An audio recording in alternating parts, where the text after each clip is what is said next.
Namaku Damar. Sejak kecil, aku sudah akrab dengan alam, gunung, hutan, dan sungai menjadi tempat pelarianku dari hiruk-pikuk kota. Kecintaan itu tumbuh menjadi obsesi saat dewasa. Setiap kali mendaki, aku merasa hidup.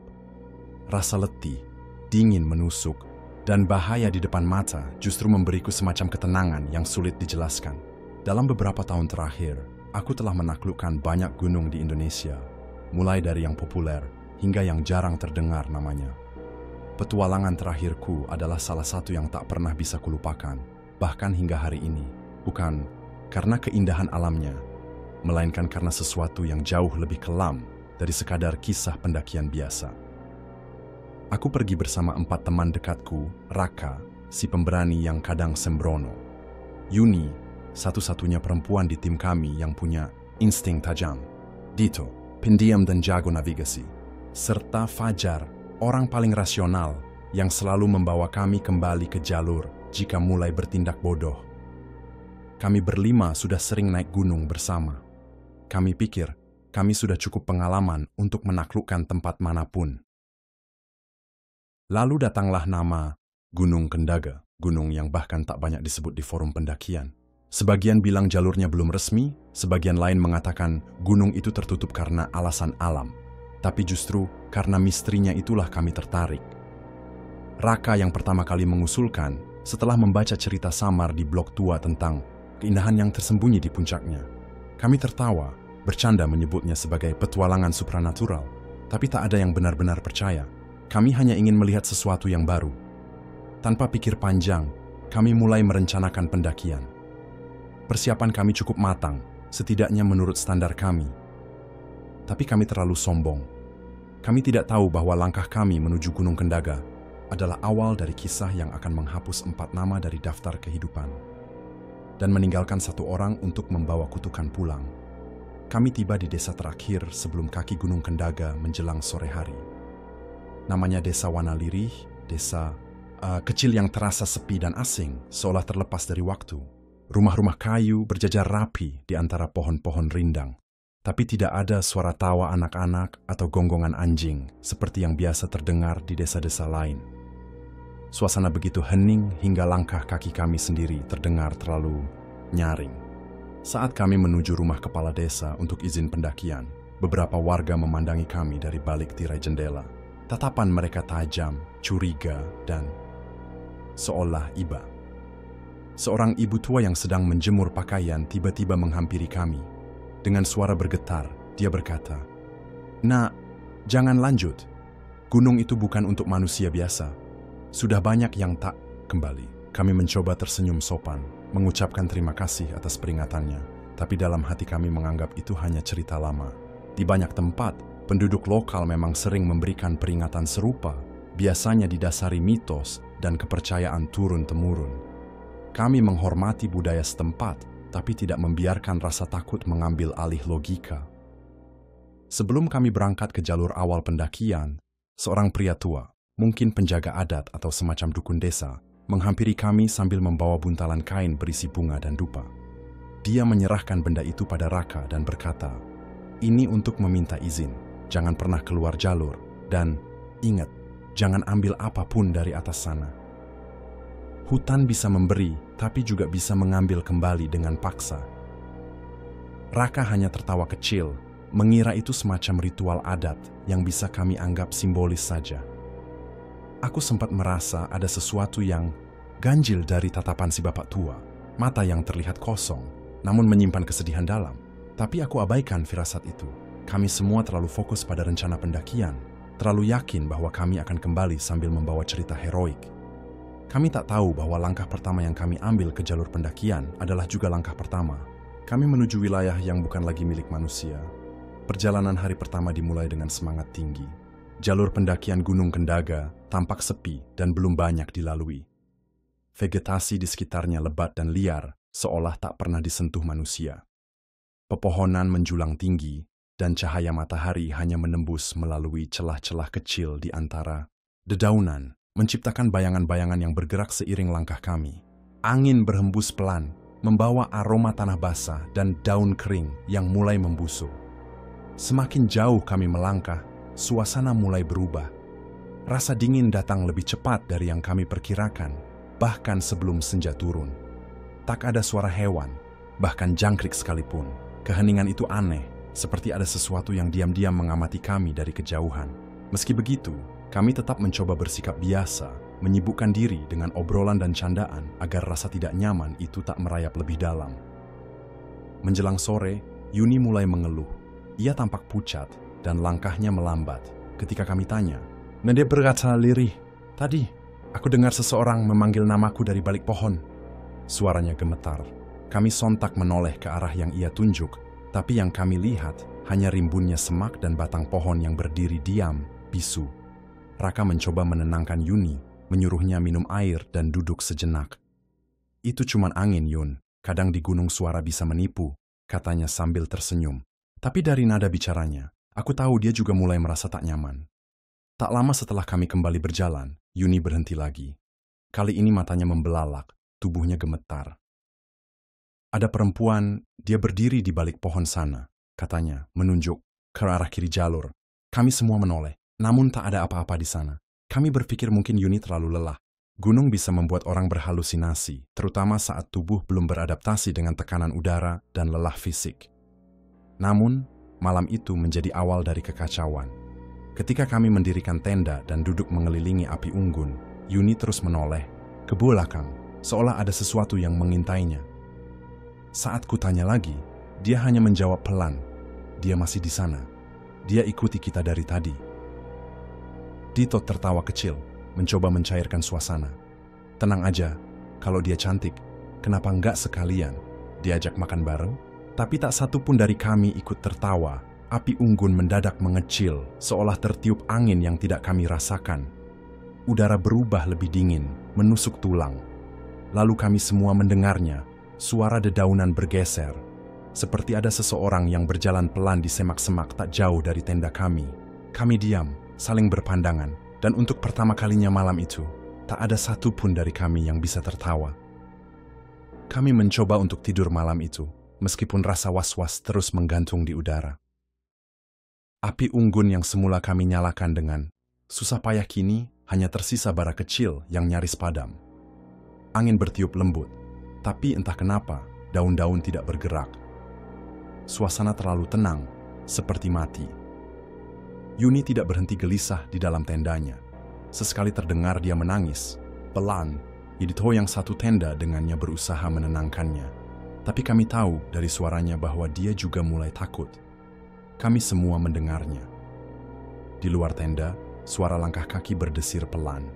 Kadang terdengar di sebelah kanan, kadang berpindah ke kiri, seolah ada seseorang yang mengelilingi area perkemahan kami. Aku dan Raka yang tidur di tenda paling pinggir mencoba keluar untuk memeriksa.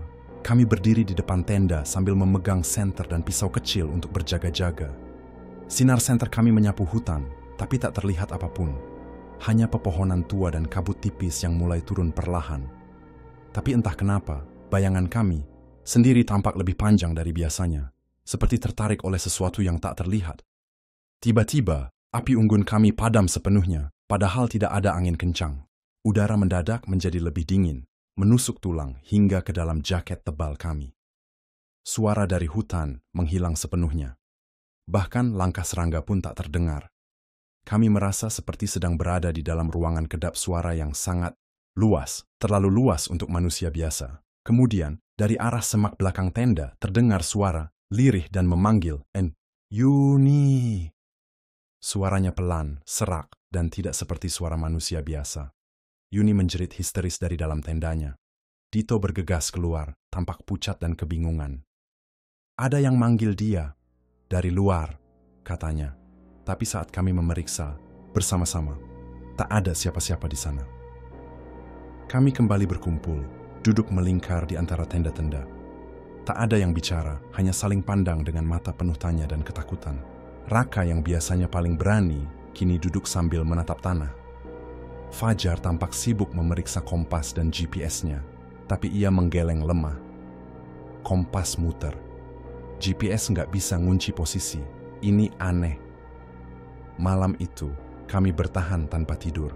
Suara langkah kaki itu tak pernah benar-benar pergi, dan kami semua mulai yakin apapun yang ada bersama kami di gunung ini itu bukan binatang, bukan juga manusia, tapi sesuatu yang hanya akan mengungkapkan wajah aslinya ketika kami benar-benar tak bisa lari. Pagi harinya, sinar matahari yang biasanya mengusir kegelapan justru terasa asing. Kabut tipis masih menggantung di sekitar tenda meski matahari sudah tinggi. Kami semua terlihat letih, kantung mata menghitam, tubuh lesu. Yuni menolak bicara dan hanya duduk diam sambil memeluk lututnya. Seakan semalam menghapus seluruh semangatnya. Saat kami bersiap melanjutkan pendakian, Raka memanggil dari semak agak jauh dari jalur. Kalian lihat ini deh, katanya sambil menggenggam sesuatu. Kami mendekat dan di tangannya ada sebuah patung kayu kecil, kira-kira sebesar telapak tangan. Bentuknya aneh, seperti sosok manusia, tapi dengan kepala terlalu besar dan tanpa wajah. Di bagian perutnya ada ukiran seperti mata terbuka. Aku nemu ini di bawah pohon besar, barusan, katanya sambil tersenyum puas, seperti anak kecil yang menemukan mainan baru. Dito langsung mengernyit. Taruh aja, Rak, gak usah bawa benda aneh.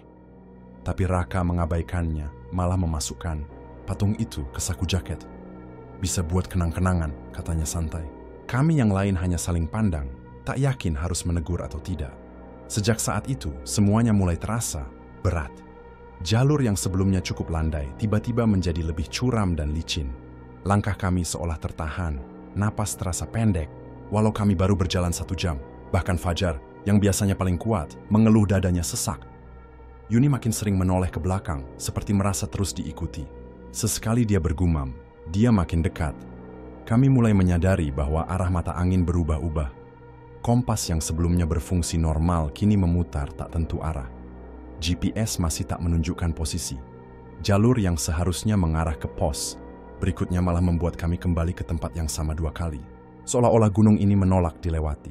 Dito sempat mencoba membuka peta cetak, tapi saat kami lihat, peta itu sudah basah, tulisannya luntur, dan robek di beberapa bagian.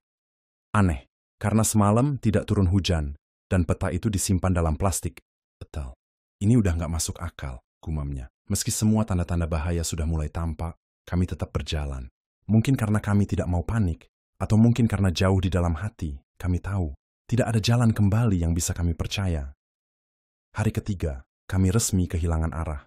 Sejak pagi kami berjalan tanpa henti, berharap menemukan jalur yang mengarah ke pos berikutnya. Tapi setiap kali kami merasa sudah cukup jauh, kami justru kembali ke tempat yang sama. Sebuah pohon besar dengan 3 akar menjulang seperti cakar raksasa.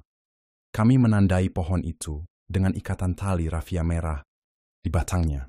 Tapi 2 jam setelah meninggalkannya, kami kembali berdiri di depannya. Tanda tali itu masih ada, seperti diputar dalam lingkaran yang tak kasat mata. Ini nggak mungkin. Kita udah jalan lurus, kata Fajar dengan suara serak. Keringat dingin membasahi dahinya meskipun udara dingin menyelimuti. Kami semua membisu. Di tengah-tengah hutan, lebat ini, tidak ada sinyal, tidak ada peta yang bisa dibaca, dan tidak ada jejak pendaki lain.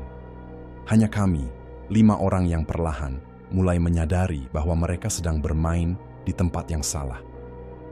Yuni berhenti bicara sejak kemarin, tapi hari ini dia mulai tertawa pelan sendiri. Tawanya kering, terputus-putus, seperti orang yang baru bangun dari mimpi buruk dan belum sadar benar. Dia menunjuk ke semak-semak dan berbisik. Mereka di situ, mereka jalan pelan-pelan, nunggu kita lelah. Dito mencoba menenangkannya, tapi ia sendiri mulai terlihat ketakutan. Bukan karena Yuni, melainkan karena ia pun merasa dia melihat bayangan itu, bayangan-bayangan yang tidak mengikuti arah cahaya. Kadang tinggi seperti manusia, kadang merayap rendah di tanah. Kadang muncul di antara pepohonan, kadang hilang dalam sekejap. Tapi selalu muncul di tepi pandangan mata kami. Tidak pernah di tengah, seolah mengintip dari balik dunia. Yang tak terlihat, langkah kami makin berat, hutan berubah.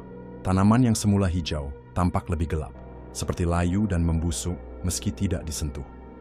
Beberapa pohon tampak seperti melengkung ke arah jalur, menciptakan bayangan aneh di sepanjang perjalanan. Akar-akar di tanah seperti ingin menjegal, kaki kami, Raka bahkan sempat jatuh tersungkur dan hampir terpeleset ke jurang kecil. Tanahnya gerak, teriaknya, napas memburu. Kami memutuskan berhenti untuk istirahat. Tak ada yang bicara. Hanya bunyi napas dan detak jantung kami yang terdengar. Di sela keheningan, suara kecil bergema di kejauhan. Lirih, seperti suara anak kecil menangis atau tertawa. Tak ada yang tahu pasti, tapi satu hal yang pasti, suara itu bukan berasal dari kami. Aku mulai merasa, hutan ini bukan cuma sesatkan langkah. Ia punya kesadaran. Ia mempermainkan waktu, ruang, bahkan isi kepala kami. Dan saat kami mulai kehilangan arah, ia mengunci kami di dalam labirinnya. Tak ada kompas, tak ada sinyal, tak ada jalan keluar, hanya suara-suara dan bayangan yang semakin berani mendekat. Menjelang sore, langit menghitam lebih cepat dari biasanya. Awan pekat bergulung di atas kami, seolah menutup semua kemungkinan sinar matahari masuk. Suasana menjadi lebih sunyi dari sebelumnya, dan dingin terasa menusuk, seperti malam hari. Padahal waktu baru menunjukkan pukul 4 sore. Kami mempercepat langkah, berharap menemukan tanah lapang untuk mendirikan tenda. Tapi semuanya terasa seperti berputar. Jalur semakin sempit, pohon-pohon tumbuh makin rapat, dan bau hutan berubah. Lebih tajam, anyir, seperti darah yang dibiarkan, membusuk. Kemudian, kami menyadari satu hal. Dito tidak ada. Dia terakhir kali terlihat 5 menit lalu saat kami berhenti sejenak di bawah pohon besar. Kami pikir dia sedang di belakang, buang air atau mengambil air minum dari botolnya. Tapi setelah kami tunggu beberapa saat, dia tak juga muncul. Kami memanggil-manggil namanya, menyusuri jalur yang baru saja kami lewati. Tak ada jejak, tak ada. Suara panik mulai merayap masuk ke hati kami. Fajar menyarankan agar kami tak berpisah dan tetap menyatu. Tapi Raka, yang mulai terlihat frustasi, memutuskan untuk mencari Dito sendiri. Dia pasti nggak jauh, cuma nyasar sebentar, katanya keras. Namun sebelum kami bisa menahannya, ia sudah berlari ke balik semak. Aku mengejarnya bersama Fajar, sementara Yuni tetap duduk di tanah. Kini kembali memeluk lututnya sambil menutup telinga dan bergumam pelan. Kami memanggil-manggil nama Dita, menyisir jalur turun beberapa meter, sampai akhirnya kami melihat sesuatu. Di antara 2 batang pohon besar, tergantung sebuah tas carrier, tas Dito. Gantungannya tersangkut di dahan rendah, seperti digantung dengan sengaja. Di bawahnya ada sepatu, 1 pasang, tersusun rapi. Dan lebih mengerikan lagi, di sampingnya ada sesuatu yang mirip jaket Dito, dilipat dan diletakkan di atas batu. Tapi tidak ada tubuhnya, tidak ada darah, tidak ada jejak kaki, hanya barang-barangnya. Aku mendekat perlahan, sementara Raka hanya terpaku. Fajar mengangkat tangan, mencoba menahan kami, tapi kami semua seperti terhipnotis oleh pemandangan itu. Lalu kami mendengar suara aneh, seperti bisikan, tapi tak berasal dari satu arah. Suara itu berkata, "Satu telah kembali." Raka mundur perlahan, wajahnya pucat pasi. Ini kayak ritual, Mar, bisiknya. Kayak dia diambil, buat persembahan. Aku ingin membantah, tapi lidahku keluh. Semuanya terlalu rapi, terlalu tidak manusiawi. Kami segera kembali ke tempat Yuni. Tapi saat tiba, kami temukan dia menangis tanpa suara, tangannya menunjuk ke pepohonan. Dito ada di sana tadi. Dia cuma berdiri, liatin aku, tapi dia nggak punya muka, katanya lirih. Kami tak bicara sepatah kata pun malam itu. Kami tahu, kami kehilangan 1 orang. Dan hutan ini belum selesai dengan kami. Langit sore itu tampak muram, seolah tahu apa yang akan terjadi. Kabut menggantung rendah dan matahari tenggelam lebih cepat dari biasanya, menyisakan nuansa kelabu yang menyesakkan. Kami berjalan lebih cepat karena firasat buruk mulai menghantui. Setiap suara ranting patah atau dedaunan yang terinjak membuat kami terkejut dan saling berpandangan. Rasa takut telah menyusup diam-diam ke dalam pikiran kami. Dan itulah saat bencana pertama benar-benar menimpa. Dito hilang. 1 menit dia ada bersama kami, berjalan sambil bercanda pelan tentang ingin cepat-cepat turun gunung dan makan mie hangat di warung bawah.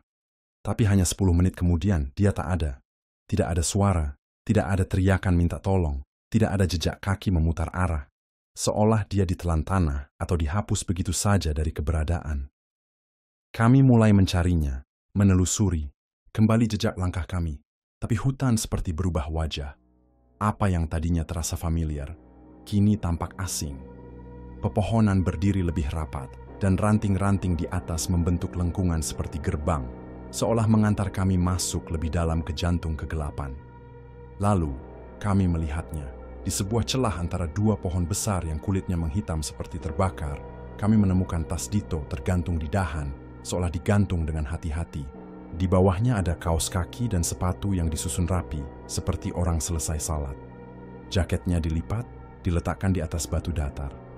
Dan yang paling menakutkan, di atas jaket itu diletakkan patung kayu yang kemarin ditemukan Raka, kini dengan ukiran wajah menyerupai Dito, tanpa mata dan mulut, hanya cekungan kosong, tak ada tubuh, tak ada darah. Hanya sisa-sisa barang pribadi yang disusun seperti sesajen.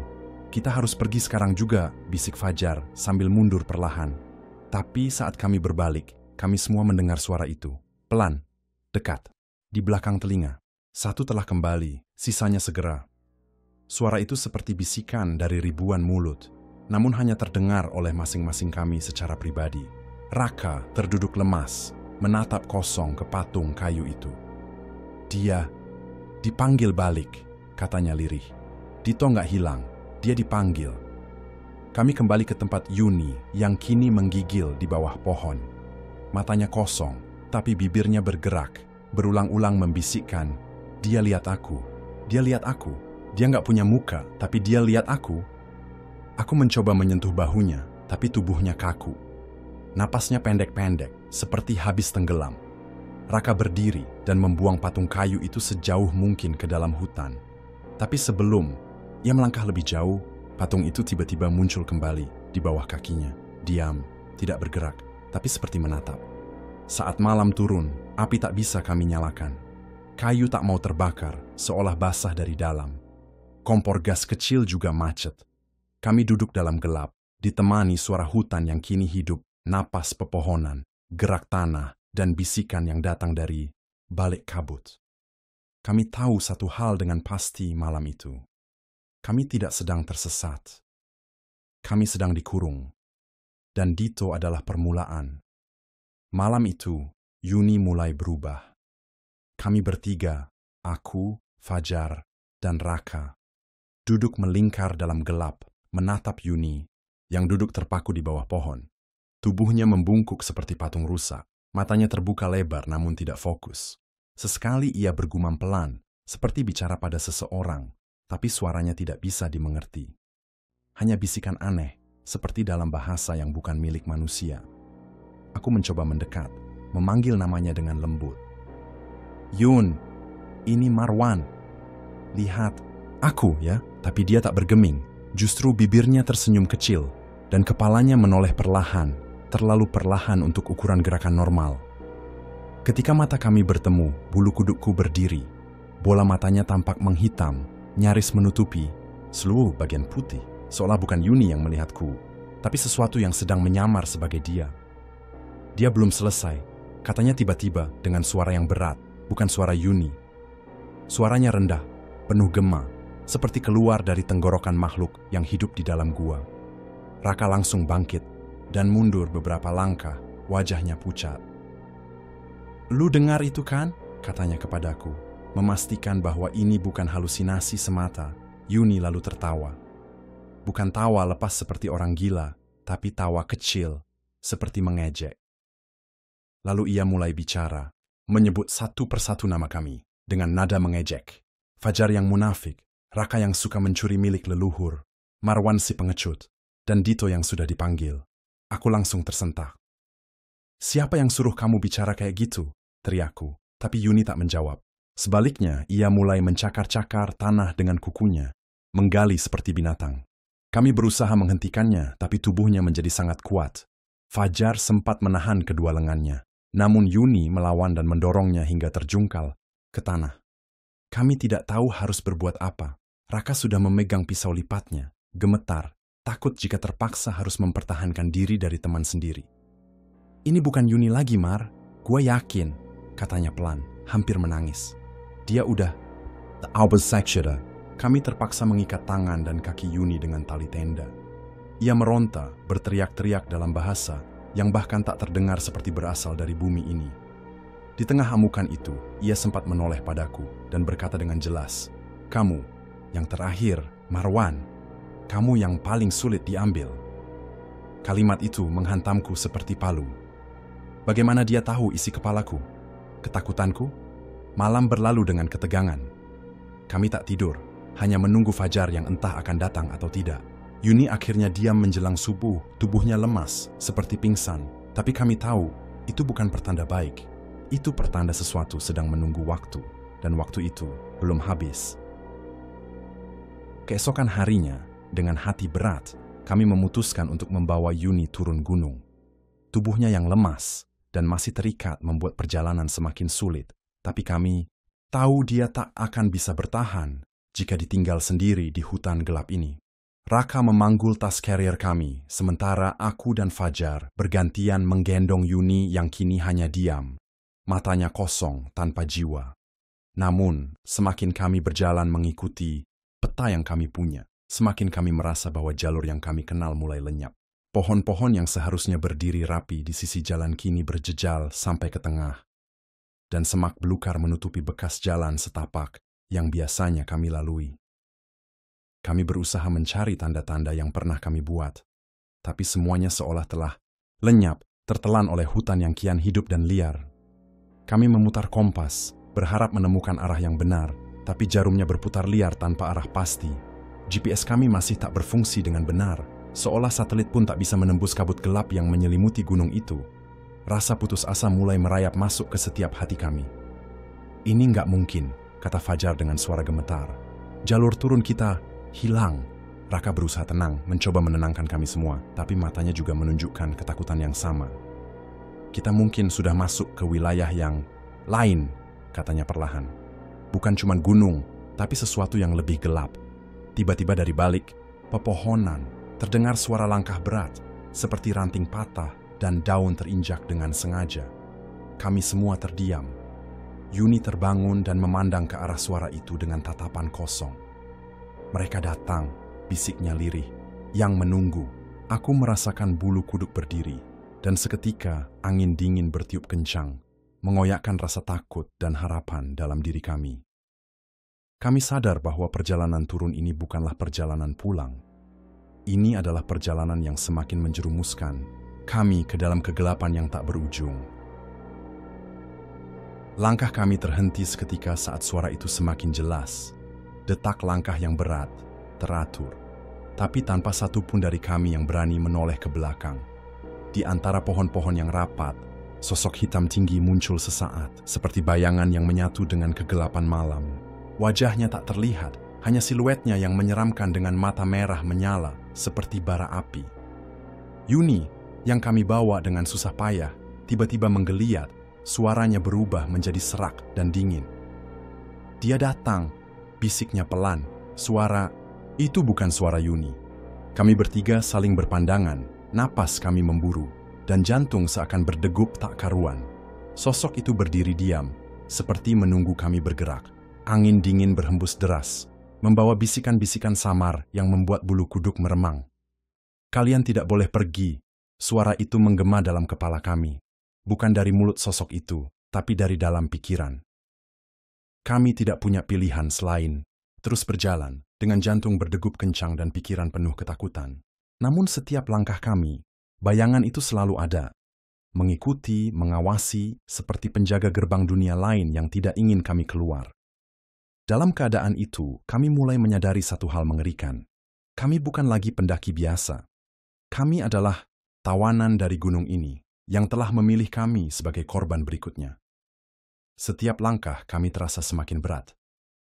Tubuh Yuni yang kami gendong seolah menjadi beban yang tak hanya fisik, tapi juga menggerogoti semangat kami.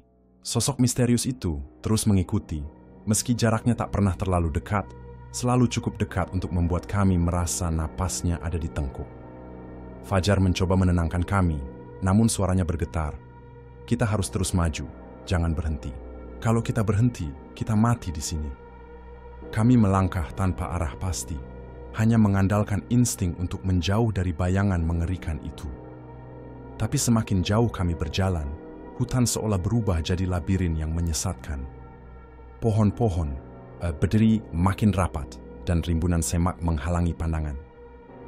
Tiba-tiba, Suara tawa Yuni pecah, mengerikan dan tak manusiawi.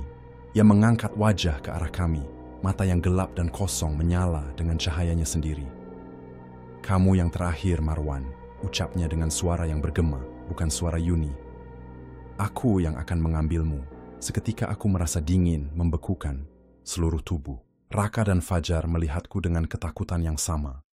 Kami sadar, kami tidak hanya berhadapan dengan sosok bayangan di belakang, tapi juga dengan Yuni yang telah hilang jiwanya, menjadi alat dari sesuatu yang jauh lebih gelap dan berbahaya. Kami tahu, malam ini bisa menjadi malam terakhir kami. Malam semakin pekat, dan kami berada di tengah labirin pepohonan yang kian rapat, seolah dunia ini berubah menjadi perangkap tanpa jalan keluar. Udara dingin menusuk sampai ke tulang, membuat tubuh kami gemetar, bukan hanya karena suhu, tapi juga ketakutan yang menggerogoti jiwa. Suara malam yang biasanya tenang, kini berubah menjadi simfoni mengerikan. Gemerisik ranting patah, desah napas, yang terdengar dari balik semak, dan tawa Yuni yang pecah, menggema di antara pepohonan seperti teriakan dari alam lain. Yuni, yang kini bukan lagi Yuni, berjalan di depan kami, dengan tatapan kosong namun penuh niat jahat. Setiap langkahnya meninggalkan bekas jejak yang seolah menyerap energi dari tanah. Tubuhnya yang lemah dulu kini berubah menjadi sosok yang penuh kekuatan gelap. Setiap gerakannya mengirimkan getaran dingin yang membekukan darah. "Kamu yang terakhir, Marwan," bisiknya berulang kali, suaranya bergema dan menusuk ke dalam hati. Aku merasakan tatapan kosong itu membakar jiwaku. Raka dan Fajar yang berdiri di sampingku juga terlihat ketakutan. Namun kami tahu kami harus tetap bertahan. Kita harus menemukan cara untuk menyelamatkan Yuni. Atau setidaknya menyelamatkan diri kita, ucap Raka dengan suara serak. Matanya tak lepas dari sosok yang kini benar-benar bukan teman kami lagi. Kalau kita terus berjalan seperti ini, kita hanya menunggu ajal. Kami berhenti sejenak di bawah sebuah pohon tua, dengan cabang-cabang besar, menjulur ke segala arah, menciptakan bayangan yang menyeramkan. Di bawah pohon itu, kami mencoba berbisik dan berdiskusi, tapi suara angin membawa bisikan lain. Bisikan yang tidak kami mengerti, tapi terasa seperti peringatan. Fajar mengeluarkan korek api, mencoba menyalakan api unggun kecil agar kami merasa lebih aman.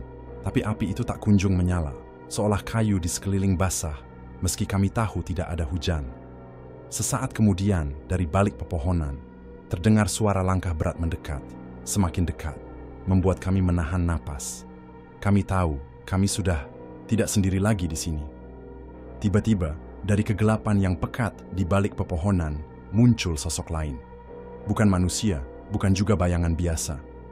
Wujudnya tinggi menjulang, berbalut kain robek yang berkibar-kibar, seolah ditiup angin yang tak terlihat. Matanya merah menyala, menembus kegelapan seperti bara api yang hidup. Wajahnya terdistorsi, tanpa hidung dan mulut, hanya dua lubang hitam kosong, yang membuat siapa saja yang menatapnya merasa terhisap ke dalam kegelapan abadi. Kami terpaku. Raka yang biasanya berani, kini terlihat seperti anak kecil yang kehilangan arah. Fajar menggenggam erat pisau lipat yang sudah mulai berkarat, sementara aku merasa jantung berdegup sekeras gong yang dipukul. Sosok itu melangkah pelan, tapi setiap langkahnya menimbulkan suara gemuruh seperti batu besar bergeser di atas tanah basah. Di belakangnya, suara bisikan dan tawa Yuni yang berubah makin mengerikan menggema, membuat suasana menjadi semakin mencekam. "Kamu pikir bisa lari?" Suara berat itu bergema tanpa harus menggerakkan bibirnya. "Di sini, aku penguasa, dan kalian adalah makan malamku." Fajar mencoba melangkah maju, tapi aku menahannya dengan kuat. "Jangan, kita nggak bisa lawan dia dengan kekuatan biasa."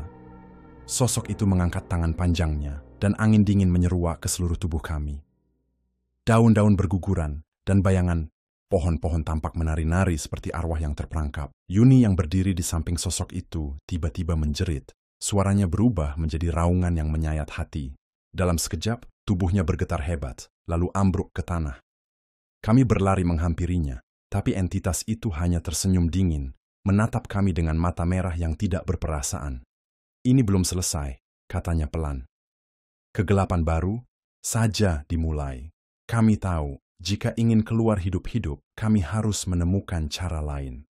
sesuatu yang jauh di luar logika dan keberanian biasa.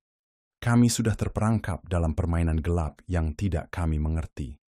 Setelah kejadian itu, kami tersadar bahwa melawan entitas itu dengan kekuatan biasa adalah sia-sia. Raka, dengan napas tersengal-sengal, mengajak kami untuk berpikir lebih jernih.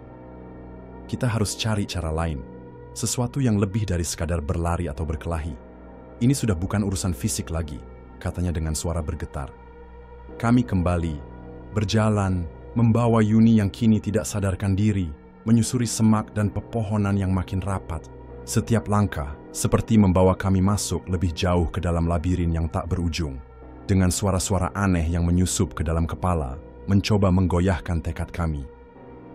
Aku mulai mencari-cari di dalam tas dan ransel, berharap menemukan sesuatu yang bisa membantu. Buku doa, peralatan api, atau mungkin barang-barang mistis yang biasa dibawa oleh pendaki yang berpengalaman. Tapi semuanya terasa biasa saja. Tidak ada yang bisa melawan kegelapan yang mengepung kami. Di tengah perjalanan, kami menemukan sebuah gubuk kayu tua yang nyaris runtuh, tersembunyi di balik semak belukar. Raka mengusulkan untuk masuk dan mencari perlindungan atau setidaknya tempat untuk beristirahat. Namun, begitu kami melangkah masuk, aroma lembab dan bau busuk langsung menyerang hidung, membuat kami hampir muntah. Di sudut gubuk itu, ada sebuah meja kecil dengan beberapa benda aneh, patung kayu kecil, batu bertuliskan simbol-simbol yang tak kami kenal, dan sebuah lilin yang tampaknya baru saja dipakai. Raka mengangkat salah satu patung itu dan berkata, "Ini mungkin peninggalan orang yang pernah mencoba melawan kegelapan di sini." Kami berusaha menyalakan lilin itu dengan korek api yang masih ada, berharap api akan membawa sedikit kehangatan dan keberanian. Tapi seperti malam sebelumnya, api tidak menyala sempurna, hanya berkobar kecil dan segera padam, seolah ada kekuatan yang menahan nyalanya. Sementara itu, Yuni masih terbaring lemas, dan suara-suara aneh mulai terdengar dari dalam gubuk, membuat udara semakin pekat dan mencekam. Fajar menggigil dan berkata dengan suara berbisik, "Kita harus bertahan di sini, tapi aku rasa kita tidak sendirian." Kami saling berpandangan, ketakutan, namun sadar bahwa kami harus tetap bersama. Jika ingin bertahan, suasana menjadi sangat sunyi, hanya terdengar detak jantung kami yang berdegup kencang dan bisikan-bisikan halus yang seolah berasal dari dinding gubuk itu sendiri. Malam yang panjang dan gelap ini belum berakhir, dan kami tahu di luar sana kegelapan menunggu untuk menelan kami satu persatu. Malam itu, suasana di dalam gubuk terasa seperti neraka yang membungkam. Kami duduk berdekatan, mencoba menghangatkan diri dengan pelukan dan sisa kepercayaan yang mulai terkikis oleh kegelapan yang menyelimuti. Lampu senter kami yang lemah bergetar di tangan, menciptakan bayangan yang menari-nari di dinding kayu usang. Setiap bunyi kecil, derit papan, gesekan ranting di luar, seolah menjadi jeritan dari dunia lain. Yuni masih terbaring lemah di pojok gubuk, wajahnya pucat dan berkeringat dingin. Sesekali, tubuhnya menggeliat, seperti berperang melawan sesuatu yang tak terlihat. Tiba-tiba, suara-suara bisikan memenuhi ruangan, seolah-olah dinding itu hidup dan sedang berbicara dalam bahasa kuno yang tak bisa kami pahami. Fajar menggigil, menutup telinganya, tapi bisikan itu terus menggema. Aku mencoba menenangkan diri dengan membaca doa pelan-pelan, berharap ada kekuatan yang bisa melindungi kami. Tapi suara bisikan itu semakin keras, berganti menjadi tawa yang dingin dan penuh ejekan. Dari balik kegelapan, sebuah bayangan hitam muncul perlahan di sudut ruangan, berwujud sosok samar dengan mata merah yang menyala. Raka segera berdiri, menggenggam pisau lipatnya, tapi tangannya gemetar hebat. "Ini bukan cuma mimpi buruk," katanya, suaranya hampir tidak terdengar. "Kita sedang diincar dan waktunya hampir habis." Lampu senter tiba-tiba padam, menyisakan kami dalam gelap gulita. Dalam kegelapan itu, suara jeritan Yuni terdengar lebih jelas, diikuti oleh teriakan kami sendiri yang nyaris membeku. Aku meraba tubuh Yuni dan merasakan denyut nadi yang melemah, tapi ia belum pergi, setidaknya belum. Tiba-tiba, gubuk itu berguncang. Hebat, seolah ada kekuatan raksasa yang mencoba merobohkannya. Angin kencang masuk dari celah-celah kayu, membawa bau busuk dan dingin yang menusuk tulang. Kami berpegangan satu sama lain, berusaha melawan rasa putus asa yang semakin menyesakkan.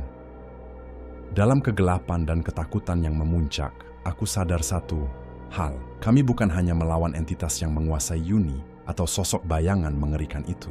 Kami berhadapan dengan kutukan tua yang mengikat gunung ini. Dan jika kami gagal, kami akan menjadi bagian dari legenda kelam yang tak pernah selesai.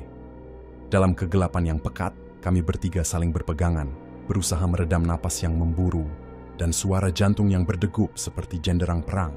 Angin kencang yang menerobos celah-celah gubuk, membawa bisikan-bisikan seram yang semakin nyata, seperti suara makhluk yang berbisik dari balik dinding. Suasana itu membuat kulitku merinding, tapi aku tahu kami tak bisa menyerah pada ketakutan.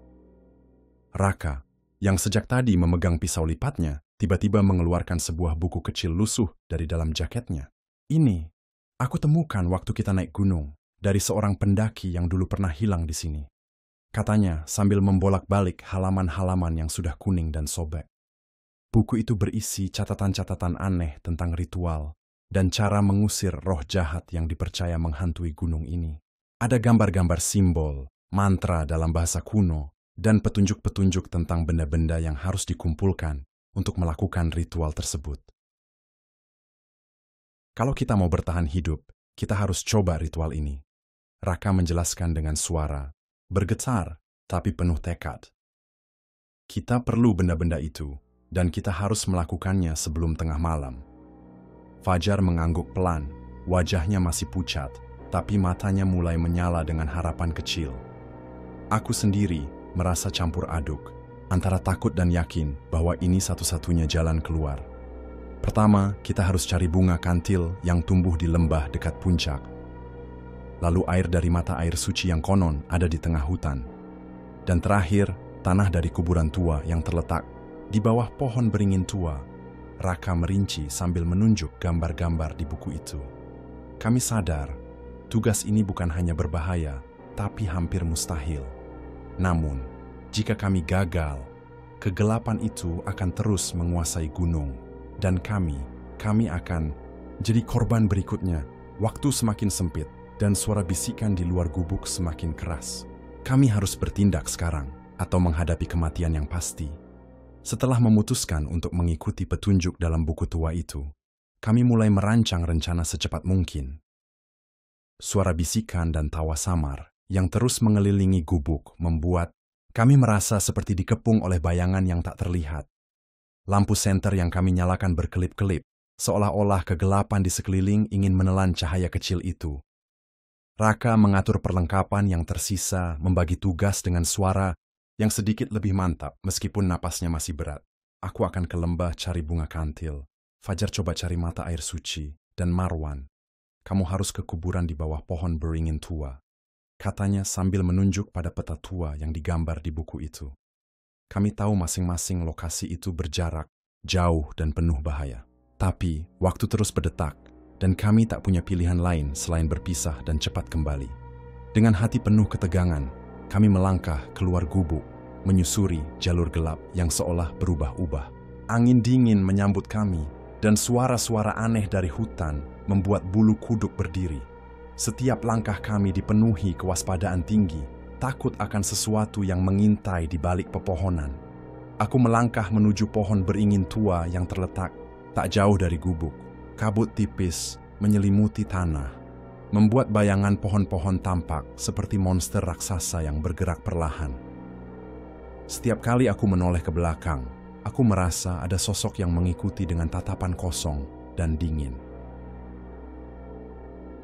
Saat tiba di kuburan tua yang penuh lumut dan akar-akar menjalar, aku merasakan udara menjadi semakin berat dan dingin.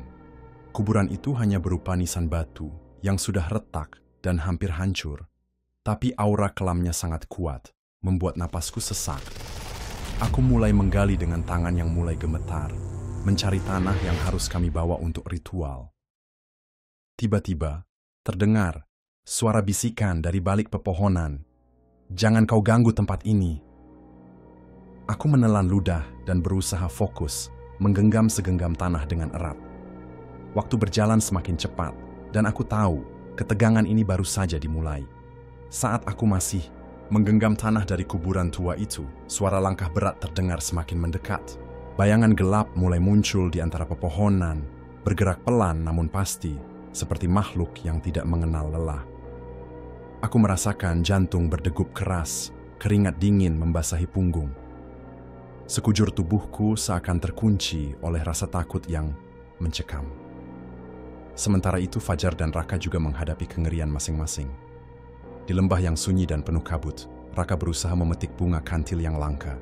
Tapi setiap kali tangannya hampir menyentuh bunga itu, sosok bayangan putih muncul dan menghilang di balik pepohonan, membuat Raka hampir kehilangan akal. Suara tawa anak kecil bergema di udara, menggema seperti berasal dari dunia lain, memancing ketakutan yang mendalam. Fajar di sisi lain mencoba mencari mata air suci yang tersembunyi di tengah hutan lebat. Ia berjalan dengan langkah hati-hati, namun kabut yang tebal menyelimuti sekitarnya, membingungkan arah.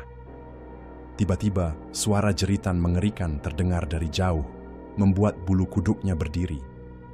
Ia merasa seperti dikejar oleh sesuatu yang tak kasat mata sampai ia hampir tersandung akar pohon besar dan terjatuh. Aku yang menggenggam tanah dari kuburan, berusaha tetap fokus dan cepat kembali ke gubuk. Tapi bayangan gelap itu semakin dekat, dan suara bisikan berubah menjadi ancaman. Kembalilah, atau kau akan menjadi milikku. Tangan yang gemetar akhirnya memasukkan tanah itu ke dalam kantong kain lusuh yang kubawa. Aku membalikan badan dan berlari secepat mungkin, menembus kegelapan hutan yang seolah hidup dan menghalangi langkahku. Suara ranting patah di belakangku semakin dekat, seperti makhluk raksasa yang mengintai di kegelapan malam. Aku tahu kami harus segera berkumpul dan melakukan ritual itu.